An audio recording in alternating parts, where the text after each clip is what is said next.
this world together? It was so far out of my comfort zone, I can't even tell you. But thankfully we had, Steven Spielberg, who's just a mastermind in this medium of just pure adventure and pure imagination. And it was incredible, and I learned so much. I feel like I was just a sponge absorbing things every single day.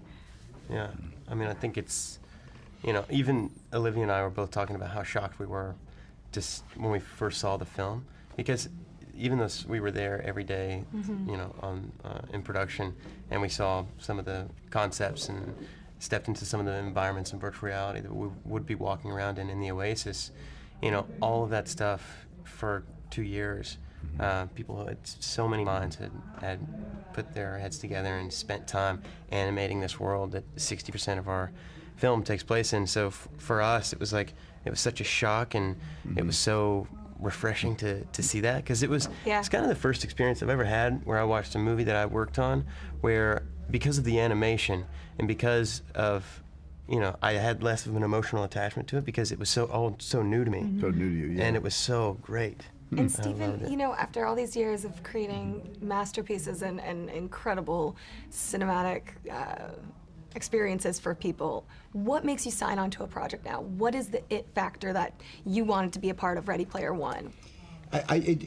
Everything that I've done as a director, I have done against my will, because will is very dangerous. Will means you've got to think about it a lot.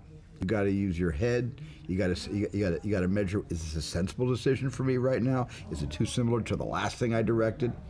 So, when I say against my will, I mean everything I've said yes to is a gut, impulsive yes. It is something that my brain starts to say, don't do it, and my gut says, you have to do it, you have to do it.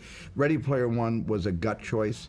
I read the book, I read the script, I said, I'm in. Yeah. This reminds me of movies I made like in the 80s. I got to make this movie now. So let's talk about that. 80s references. I mean, there's so many films of yours from the 80s that are so iconic. So we're going to play a game of what's your favorite. First up, Goonies versus Gremlins. I know, guys.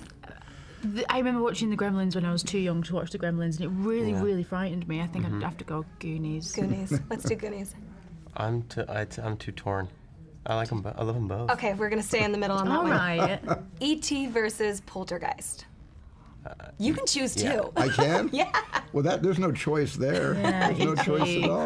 Come on, the little guy. I know. You guys, do you have a choice? E.T. is one of my all-time favorite movies. My initials are E.T., so I'm really? going with that. Elizabeth Trinier. Perfect. Yep, there you go. Fun fact. Back to the Future or Raiders of the Lost Ark? Back to That's hard. Raiders of the Lost Ark. That's hard. Back to the Future, Raiders of the Lost Ark. Well, I don't count. I made one, produced the other. I have to it's like choosing a recuse favorite myself. child. I know, It's not fair.